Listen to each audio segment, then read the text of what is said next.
শুয়ে শুয়ে স্বপ্ন তো সবাই দেখে, কিন্তু যে স্বপ্ন তোমাকে শুতে দেয় না, যে স্বপ্ন তোমাকে সারা রাত জাগিয়ে তোলে, এবং সেই স্বপ্নকে অ্যাচিভ করার জন্য তুমি যদি তোমার বডিটাকে সেইভাবে তৈরি করতে পারো, তাহলে তুমি যেটাই চাইছো সেটাকেই তুমি অ্যাট্রাক্ট করতে পারবে। খুব ছোট্ট একটা এক্সাম্পল, ধরো একটি ছেলে মনে মনে ভাবলো সে বিদেশে পড়তে যাবে। এবার প্রথমেই সে বিদেশে পড়তে গেলে কী ধরনের অ্যাটিটিউড থাকা দরকার, কী ধরনের ডিসিপ্লিন থাকা দরকার, কী ধরনের লাইফস্টাইল থাকা দরকার, কী ধরনের রেগুলার রুটিন থাকা দরকার, সে যদি আগেই সেটাকে ফিল করতে পারে, ঠিক ওটা করার জন্য তার বিশ্বাসটা কাজ করা, হোপফুল থিঙ্কিং যেটাকে বলে, যে আমার হবে, আমার হবে, আমার হবে।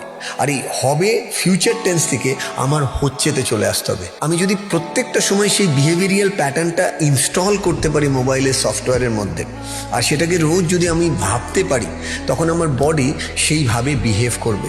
এটা যে কেউ যেখানে দাঁড়িয়ে আছেন আপনারা প্র্যাকটিস করে দেখতে পারেন।